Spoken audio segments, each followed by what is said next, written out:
So Newton's laws of cooling सबसे पहले.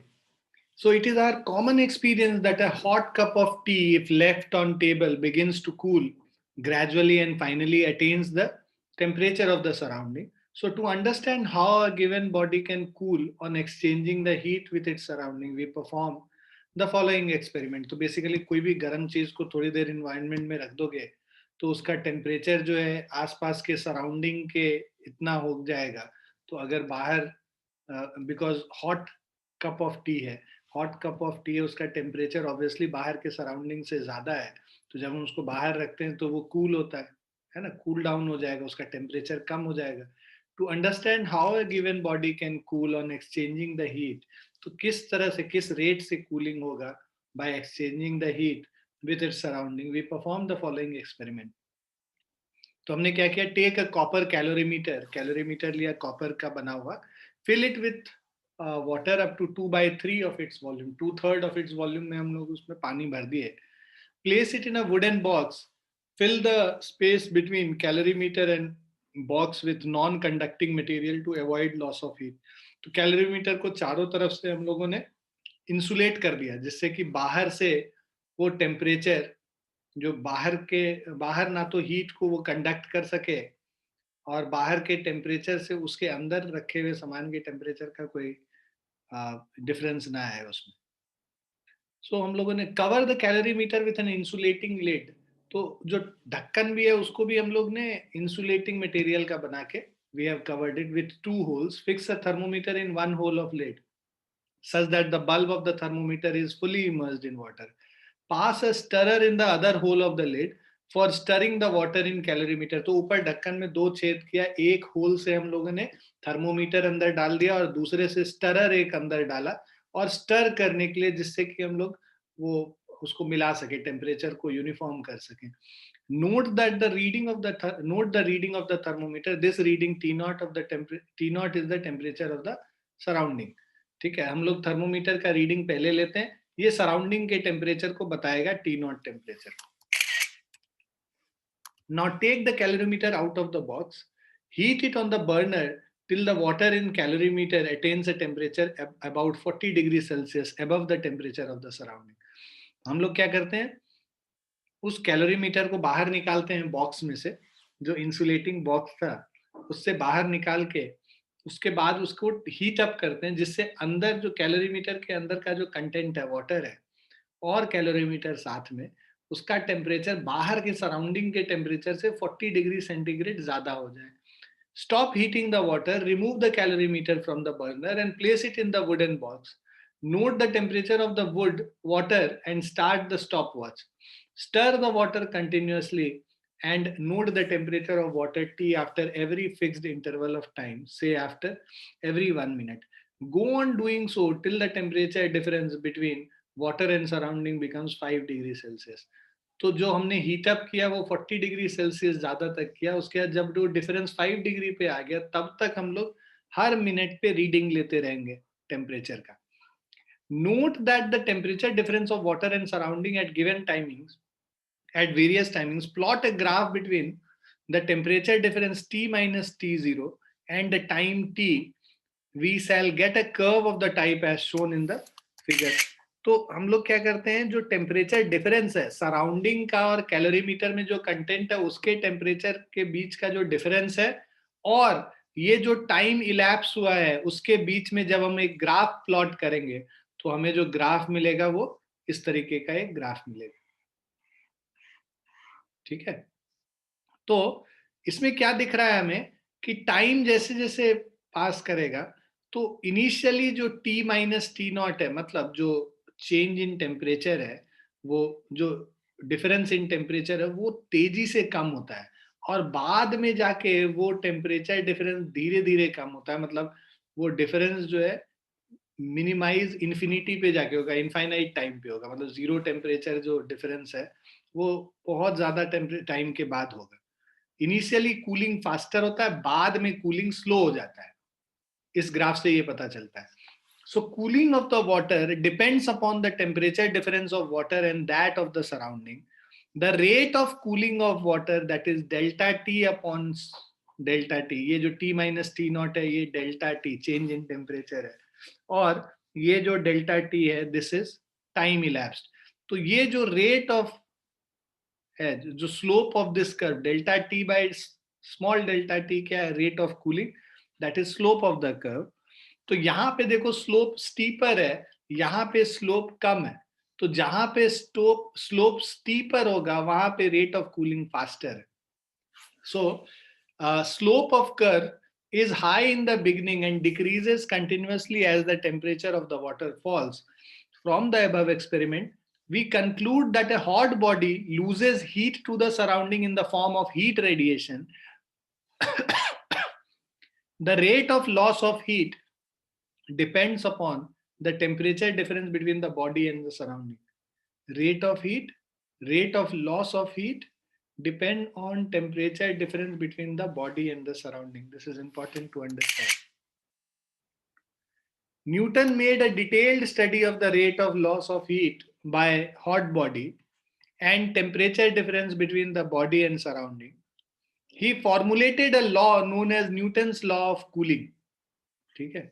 So Newton's law of cooling states that rate of loss of heat of a body is directly proportional to the difference in temperature of the body and the surrounding. So rate of loss of heat is directly proportional to difference in temperature of the body and the surrounding, provided the difference in temperature is small, not more than 40 degrees Celsius. So difference in temperature is not more than 40 degrees Celsius. Difference in temperature of the body, ये जो rate of loss of heat or rate of cooling is directly proportional to difference of temperature of the body from the surrounding. The rate of loss of heat by a body through radiation also depends upon first nature of the radiating surface, second area of the radiating surface. तो rate of loss of heat दो चीज और पे depend करता है, also depends on, पहला क्या चीज पे डिपेंड करता है, टेम्परेचर डिफरेंस के पे डिपेंड करेगा, temperature difference between the temperature of the substance and the surrounding. दूसरा it depends upon the nature of radiating surface, और तीसरा it depends on area of the radiating surface. तो तीन चीज पे, टेम्परेचर डिफरेंस पे डिपेंड करेगा, नेचर ऑफ रेडिएटिंग सरफेस पे डिपेंड करेगा, और एरिया ऑफ रेडिएटिंग सरफेस पे डिपेंड करेगा।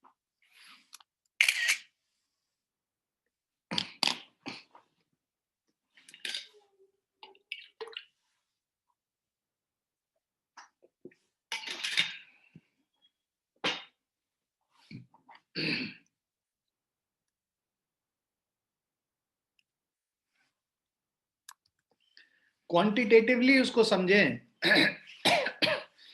तो let a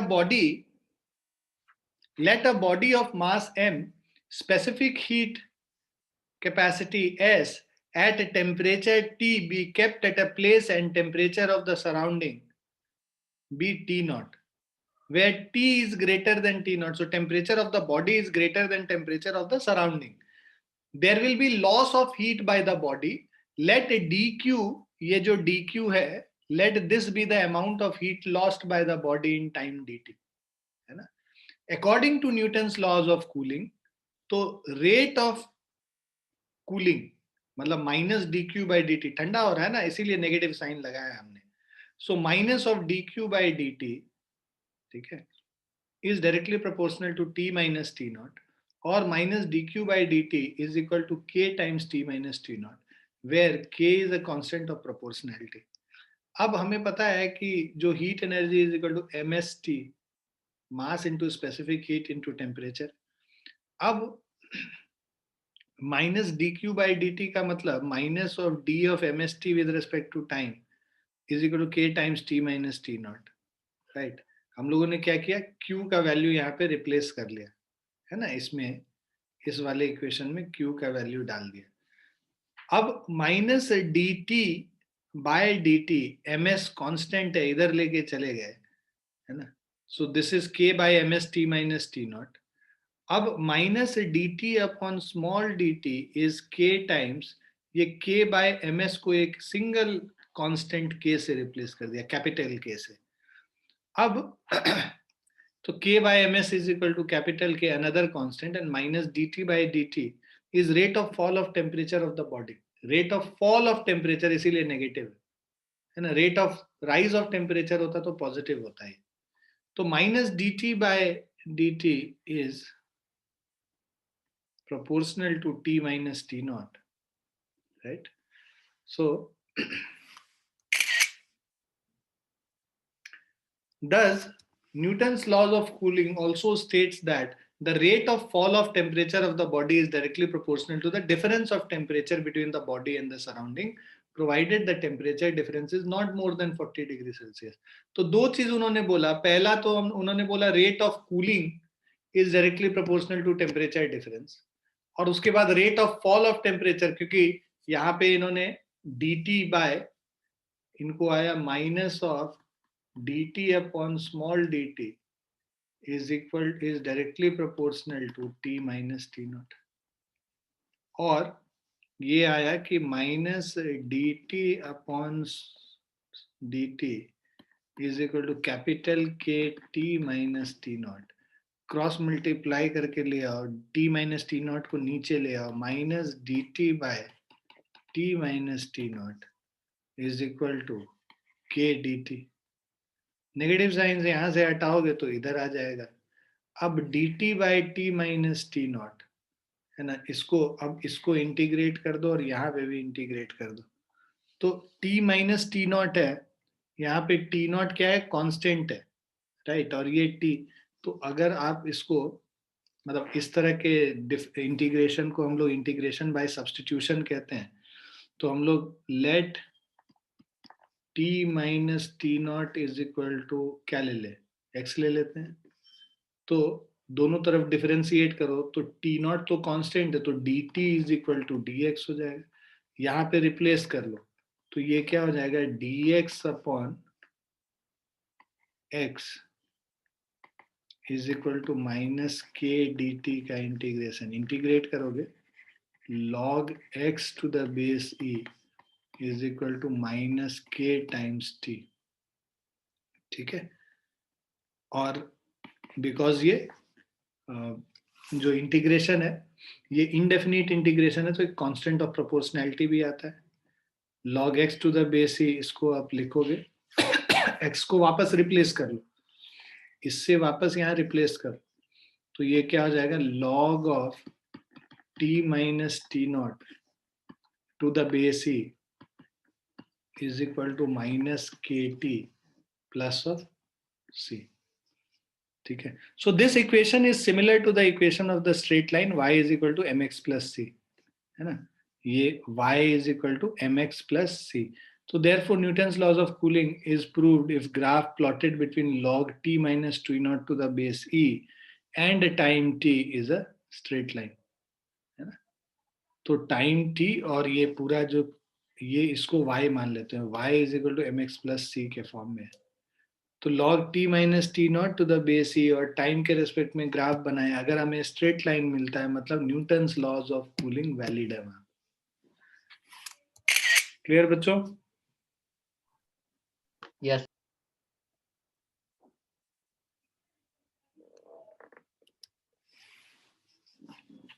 now expression for the time और कूलिंग और बॉडी. ठीक है. तो expression for the time of cooling होगा. So expression for the time of cooling of a body through a particular range of temperature.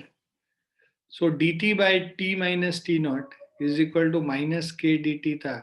Integrating, अब इसी चीज को अगर हम लोग दो टेम्परेचर मान लो T1 से लेके T2 टेम्परेचर तक कूलिंग हो रहा है. So integrating it with the conditions of cooling, that is as time changes from 0 to t, let the temperature changes from T1 to T2. Initial temperature T1 है, final temperature T2 है, initial time 0 है, final time T है. तो dt times dt of t minus T naught का integration is minus k dt. Integrate कर दो log t minus T naught to the base e T1 से T2 is equal to minus k t, और जो limit है 0 से t है. अब log of t minus t naught, upper limit minus lower limit, तो अपर लिमिट होगा log t2 minus t naught minus of lower limit मतलब log t1 minus t naught। पहले t2 का वैल्यू t पे डालेंगे, बाद में t1 का वैल्यू डालेंगे, है ना। तो अपर लिमिट डाल के minus lower limit is equal to minus k T minus 0। अब हमें पता है कि log a माइनस log b is log a by b, है ना। log का प्रॉपर्टी है ये, log of a minus log of b is equal to log a by b। तो log of this whole thing minus log of this is log of t2 minus t1 by t1 minus t naught minus kt। अब minus sign को अगर इधर इधर लेके आ गए, पूरे को नेगेटिव साइन से ये कर लो, तो उससे क्या हो जाएगा, log t1 minus T naught minus log t2 minus T naught is equal to के टी के बराबर आ जाए। ठीक है, मतलब साइन ऑपोजिट कर दिया बेसिकली हमने, यहां से नेगेटिव साइन उठा के एलएचएस में ले आए। अब log a बाय b मतलब t1 minus T naught by t2 minus T naught is equal to के टी है। अब इसको log जो बेस e पे है इसको बेस 10 में कन्वर्ट करेंगे, तो उस दिन भी मैंने बताया था log of anything, let's say log of x to the base e will be equal to 2.303 log of x to the base 10। 3026 है, अप्रोक्सीमेट करोगे तो 2.303 आ जाएगा। तो किसी भी log को अगर बेस e से हटा के बेस 10 पे करेंगे तो 2.303 से मल्टीप्लाई होगा। तो हम लोगों ने क्या किया, यहाँ बेस ही है उसको बेस 10 में कन्वर्ट कर रहे हैं, तो 2.3026 से मल्टीप्लाई कर लिया इज इक्वल टू के टी। ठीक है ना।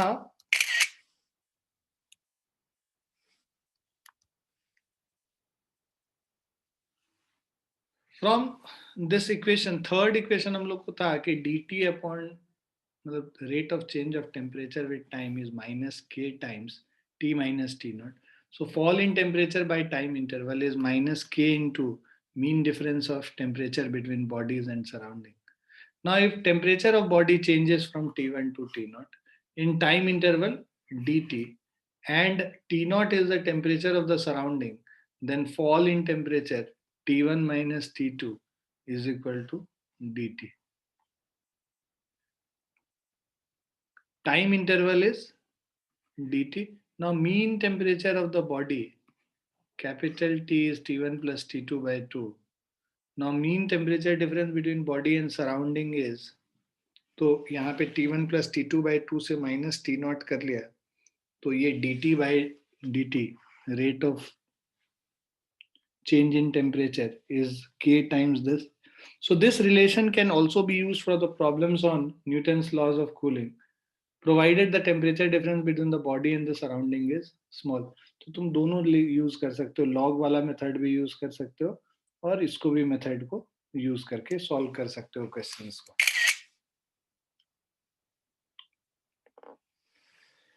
सो जैसे यहाँ पे इन्होंने जो सॉल्व किया है question, so they have used this method जहाँ पे मीन टेम्परेचर डिफरेंस निकाल रहे हैं। सो यहाँ पे देखो, यहाँ पे liquid contained in a beaker cools from 80 degree to 60 degree in 10 minutes. ठीक है, तो 80 डिग्री टू 60 डिग्री कितने टाइम में हो रहा है, 10 मिनट्स में हो रहा है। तो इसका मीन निकाल लिया हमने, मीन क्या हुआ 80 प्लस 60 बाई 2 मतलब 70 डिग्री सेल्सियस हो गया। Average temperature of 60 and 48 is 60 plus, so if the temperature of the surrounding is 30 Kelvin, 30 degrees Celsius, find the time it will take to cool further to 48 degrees Celsius. Here cooling takes place according to Newton's laws of cooling. अब देखो 10 minute में 80 to 60 होता है, तो कितने time में 80 to 48 हो जाएगा, ये आपको पूछा है। ठीक है, और ये टेम्परेचर ऑफ द सराउंडिंग यहाँ पे भी 30 डिग्री सेल्सियस है। So the average temperature of 60 and 48, ठीक है, बिकॉज 60 पे तो ये पहुंच गया है, अब 60 से 48 कितने में पहुंचेगा उसका टेम्परेचर का हम लोग मीन निकाल लेते हैं। 60 plus 48 by 2 54 degree Celsius. So first condition में 80 माइनस 60 dt क्या हो गया 20 डिग्री सेल्सियस और टाइम कितना हो गया 10 मिनट। टी नॉट जो है सराउंडिंग का 30 डिग्री है, तो D T by D T is minus k T minus T not. तो यहाँ पे टी जो ये जो वैल्यू है ये एवरेज वैल्यू है टी। तो 20 डिग्री का डिक्रीज हो रहा है, राइट, 10 मिनट्स में, माइनस के टाइम 70 माइनस 30। तो इससे हम लोग 20/10 इज इक्वल टू माइनस 40 के, ये हम लोग का फर्स्ट इक्वेशन हो गया। For second equation D T is 60 से 48 होना है, 12 डिग्री का डिफरेंस है, और इसमें कितना टाइम लगेगा ये निकालना है। यहाँ पे टी नॉट 30 है, अब ये 60 और 48 का जो मीन है वो 54 हो गया, ये हम लोगों ने निकाल रखा है। तो 12/dt इज माइनस के 54 माइनस 30 माइनस के इंटू 24। के का वैल्यू ना यहाँ से निकाल लेते हैं इससे, ठीक है, और इससे निकाल के इस वाले इक्वेशन में सब्स्टिट्यूट कर देंगे। तो अभी इन्होंने क्या किया है, इन्होंने इसको डिवाइड कर दिया, 20/10 divided by 12/dt is equal to ये -40 के बाय -24 के, माइनस के कैंसिल हो गया, 40/24। तो इससे dt का वैल्यू निकल गया 10 मिनट्स। तो फर्दर ये 10 मिनट्स और लेगा 60 से 48 होने में। तो देखो पहले 20 डिग्री सेल्सियस जो है कम हो गया 10 मिनट्स में, बाद में जो है 12 डिग्री सेल्सियस कम होता है उसी टाइम 10 मिनट्स में। मतलब जैसे जैसे ये कूल होता जाएगा, रेट ऑफ कूलिंग जो है वो स्लो होता जाएगा। क्लियर है बच्चों? Yes sir.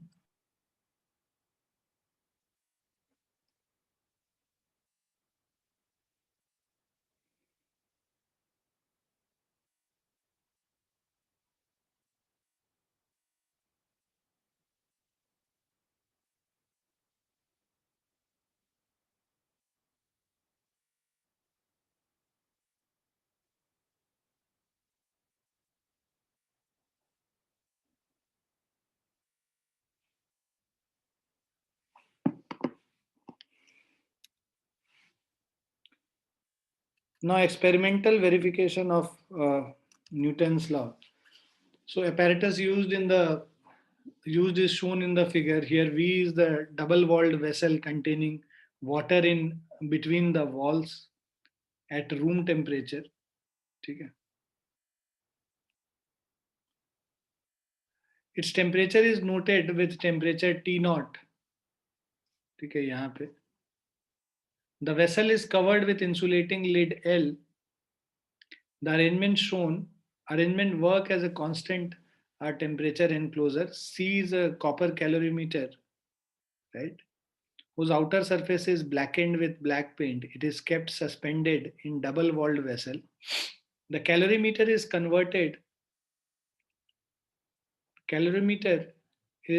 covered with an insulating cork having two holes. Through one hole, a stirrer is passed into the calorimeter, and through other hole a thermometer T is fitted into the calorimeter to note the difference. तो दो whole है, एक यहाँ पे whole है और एक यहाँ पे होल है, इसमें ये डाल दिया हमने।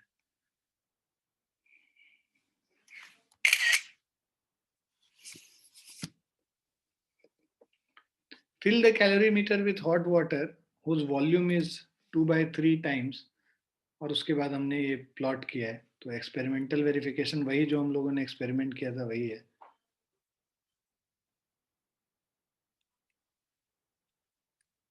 अच्छा, इसके अलावा if temperature difference between body and surrounding is large, then Newton's laws of cooling fails. In that case, Stephen's law is applicable.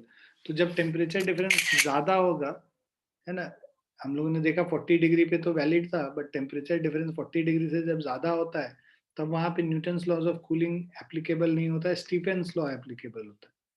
Stephen's law आगे हम लोग करेंगे। Now let us do few questions based on Newton's laws of cooling.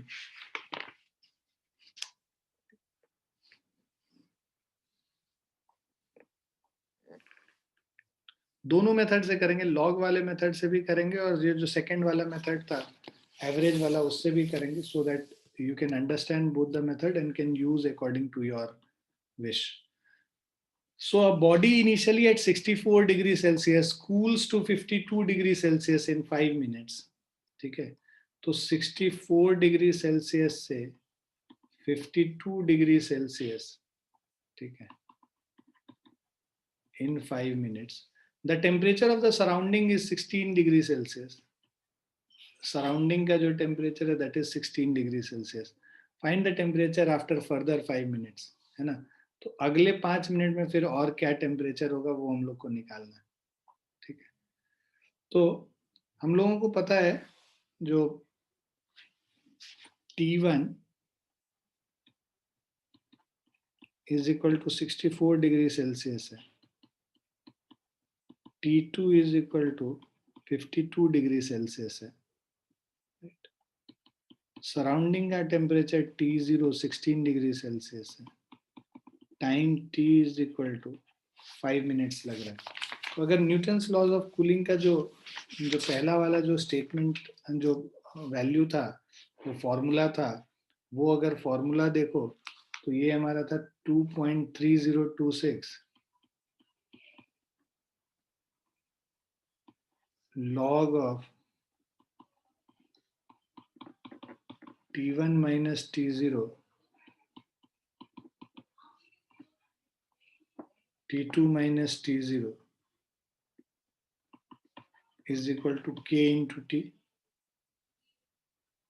ठीक है। सो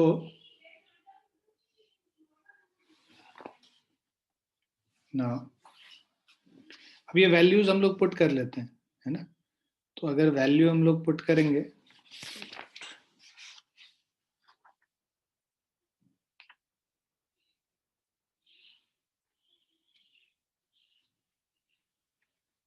ठीक,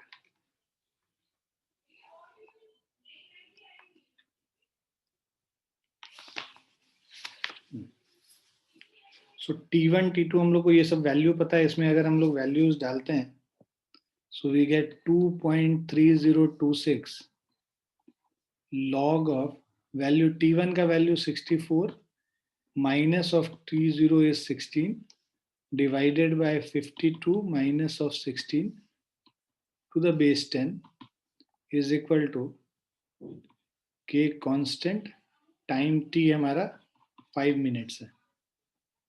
अब इसमें हम लोग वैल्यूज सॉल्व करेंगे, 2.3026 log to the base 10, 64 minus 16 48 हो गया, 52 minus 16 36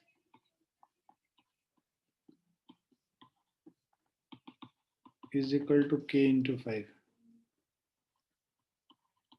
2.3026 log of 4 by 3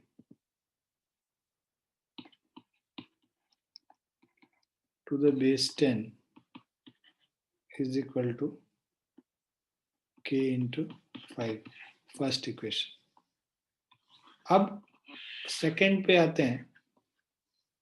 second case में कह रहा है कि the temperature of the surrounding ना find the temperature after further 5 minutes, मतलब अब यहाँ पे T1 is equal to 52 degree Celsius हो गया, T2 हम लोग को निकालना है,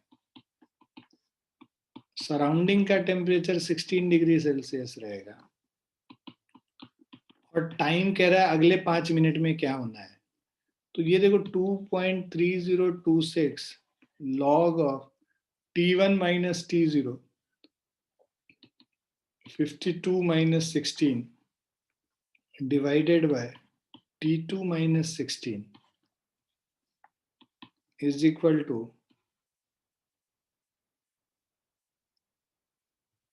capital K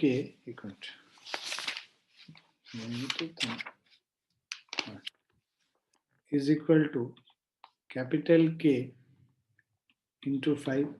अब देखो K into 5 का तो ऑलरेडी वैल्यू यहाँ पे दे रखा है, राइट। तो हम लोग इन दोनों को इक्वेट कर लेते हैं, फर्स्ट और सेकेंड इक्वेशन को इक्वेट कर लेंगे फ्रॉम 1 and 2। तो हमारा हो जाएगा 2.3026 log of 52 minus 16, so this is 36 by T2 minus 16 is equal to K into 5 मतलब 2.3026 into log of 4 by 3 to the base 10. अब देखो 2.3026 2.3026 कैंसिल हो गया, ठीक है। अब उसके बाद ये log of this is equal to this, तो log दोनों तरफ से अगर हम लोग रिमूव कर लें, मतलब एंटी लॉग निकालने दोनों तरफ, तो 36 divided by T2 minus 16 is equal to 4 by 3. So this is 36 into 3 divided by 4 is equal to T2 minus 16. 9 3s are 27 हो जाएगा. 27 plus 16 is equal to T2. और T2 is equal to 43 degrees Celsius. Clear है बच्चों? Yes, sir. Yes, sir. Yes, sir.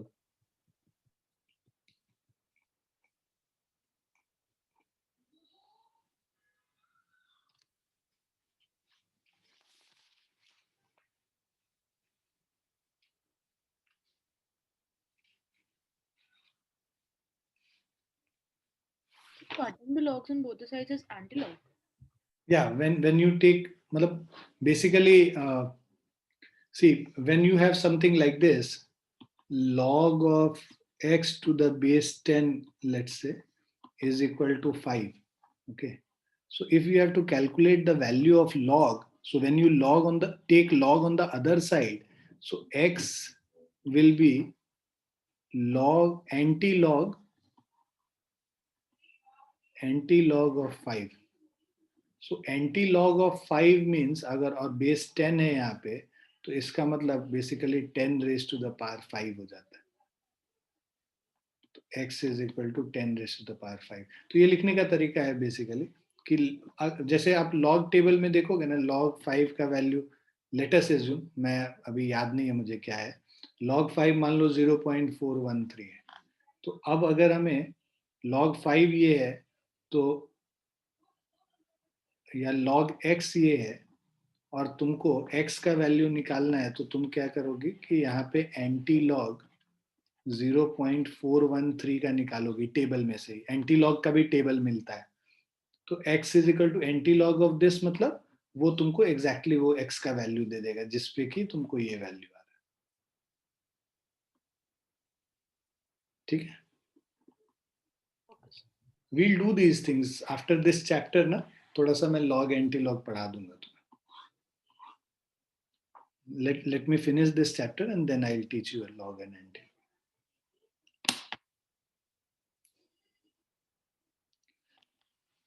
ये कर लिया आप लोगों ने? Yes, sir.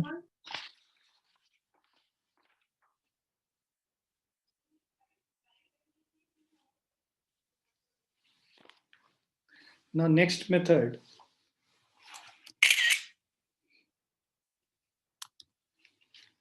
जो अभी हम लोग कर रहे थे थोड़ी देर पहले ना, जहाँ पे कि हम लोग एवरेज निकाल के सॉल्व कर रहे थे, we'll do the same method again.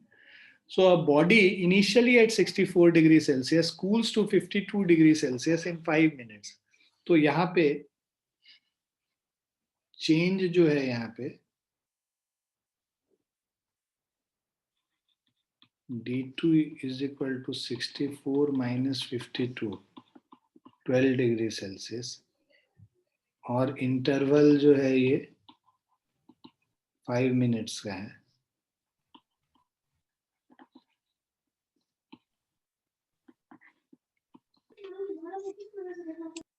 Average temperature हम लोग निकाल लेंगे 64 plus 52 by 2.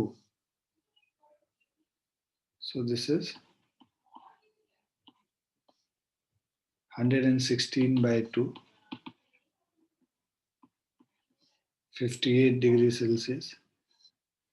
Now temperature difference जो है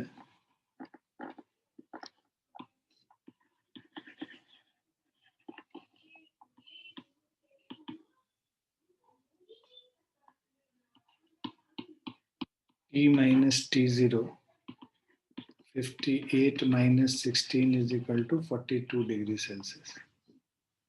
ठीक है, अब देखो, so rate of cooling dt upon dt is minus k times t minus t naught। तो dt upon dt मतलब 12 upon 5 is equal to minus k times t minus t naught is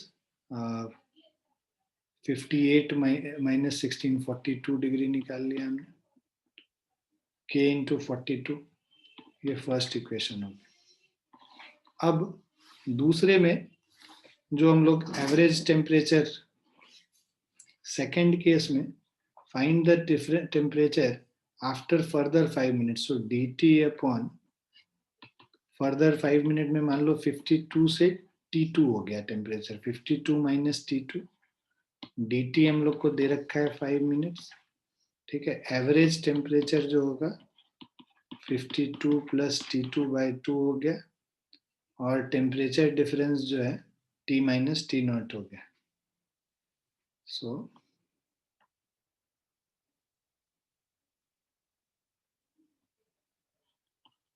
T minus T naught temperature difference is equal to 52 plus T2 divided by 2 minus of T naught। T naught हमें 16 degree पता है, so this is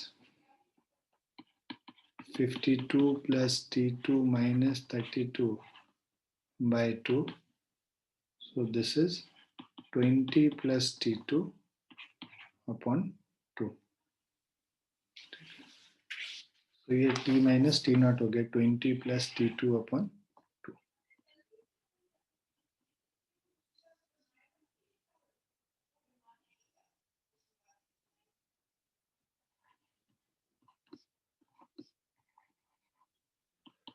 dt upon dt is equal to minus k times t minus t naught होता है। अब ये dt हम लोग को पता है 52 minus t2 upon 5 is equal to minus of k times, ये एवरेज जो है 20 plus t2, ये हम लोगों ने निकाल रखा है t minus t naught का वैल्यू 20 plus t2 by 2, यहाँ पे सब्स्टिट्यूट कर लेते हैं। ठीक है, अब हम लोग इनको इक्वेट कर लेते हैं, राइट। सो ये सेकेंड इक्वेशन हो गया, दोनों को डिवाइड कर लेते हैं, डिवाइडिंग 1 by 2, 1 डिवाइडेड बाई 2 कर लेंगे तो 12 by 5, या 2 डिवाइडेड बाई 1 कर लो, ज्यादा आसान रहेगा। 2 डिवाइडेड बाई 1 करेंगे, so we have 52 minus T2 by 5 divided by 12 upon 5 is equal to minus k times 20 plus T2 upon 2 divided by minus k times 42। 5 5 cancel हो गया, माइनस के कैंसिल हो गया। ठीक है, सो this is 20 plus T2 by 84 हो गया। अब हम लोग क्रॉस मल्टीप्लाई कर लेते हैं और 12 से इसको कट करोगे 7 से कैंसिल हो गया। सो क्रॉस मल्टीप्लाई करते हैं, I am doing it here, 7 times 52 minus T2 is equal to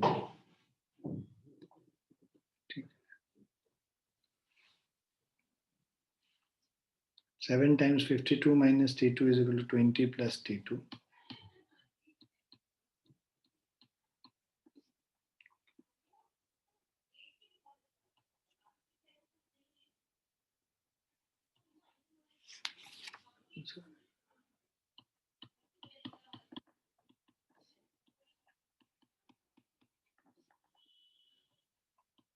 Three 44 is equal to 8 T2, or T2 is 344 by 8.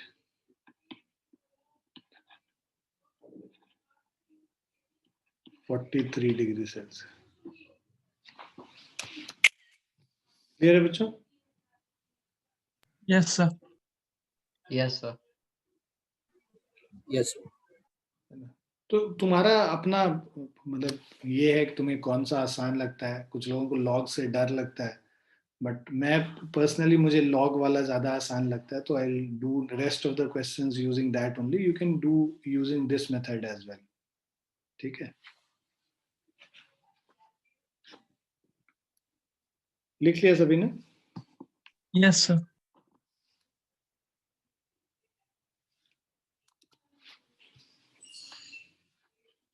Next question है, a body initially at 80 degree Celsius cools to 64 degree Celsius in 5 minutes. ठीक है, so T1 is equal to 80 degree Celsius, T2 is 64 degree Celsius, और time T is equal to 5 minutes and to 52 degree Celsius in 10 minutes. ठीक है, तो पहले तो ये जो फर्स्ट कंडीशन पे हम लोग लिखते हैं let T naught be the temperature of the surrounding. हम लोग को टेम्परेचर ऑफ द सराउंडिंग निकालना, मान लो टी नॉट इसका टेम्परेचर ऑफ द सराउंडिंग है।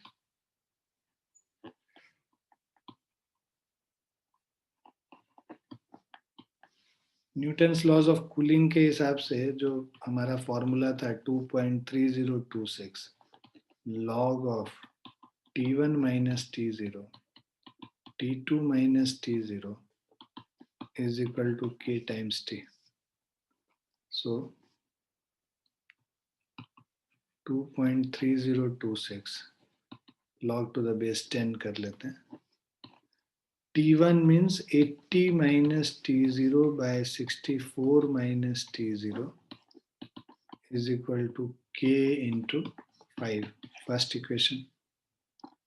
दूसरे इक्वेशन में कह रहा है कि body initially at 80 degree Celsius cools to 64 in 5 minutes and to 52, मतलब 64 के बाद 52, ये नहीं 80 से 52 10 मिनट्स में हुआ था। तो यहाँ पे सेकेंड केस में T1 का वैल्यू हो गया 64, T2 का वैल्यू हो गया 52 डिग्री सेल्सियस। टाइम जो है यहाँ पे, ठीक है, या नहीं ये यहीं से दिया हुआ है, इसी से दिया हुआ है कि body initially at 80 degree 52 degree in 10 minutes. तो 80 से 52 10 मिनट्स में हो रहा है। तो तुम इसको ऐसे भी यूज कर सकते हो कि अगर इसको 64 लिया 52 तो 5 मिनट्स में तो 64 हुआ है, 64 से 52 फर्दर 5 मिनट्स लगा। ठीक है, तुम इसको लिख लो 10 माइनस 5 मिनट्स लगा। टी नॉट हमारा टेम्परेचर ऑफ सराउंडिंग है।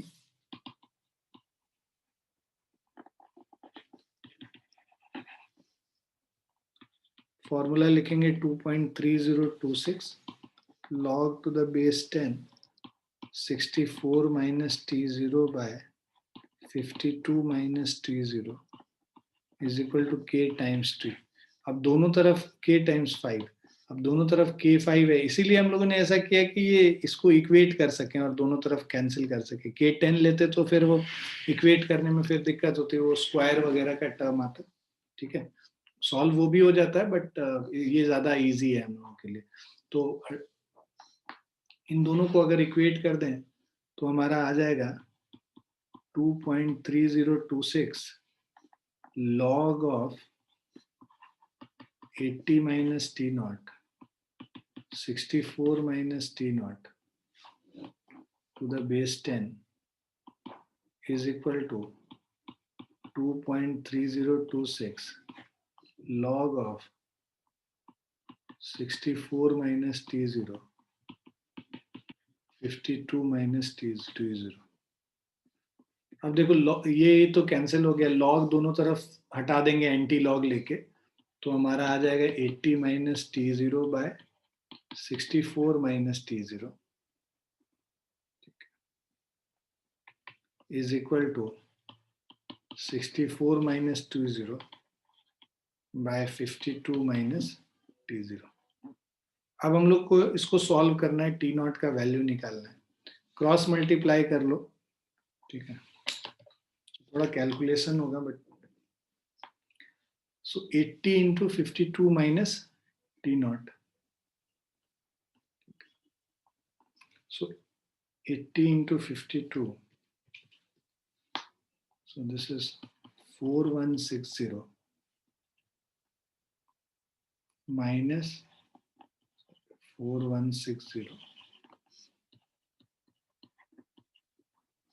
minus 80 T naught minus 52 T naught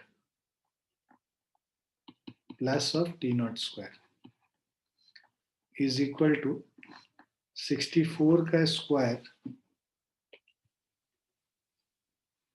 4096 हो गया 4096 plus T naught square minus of 128 T naught. ठीक है, अब देखो T naught square कैंसिल हो गया 4096 और 4160 है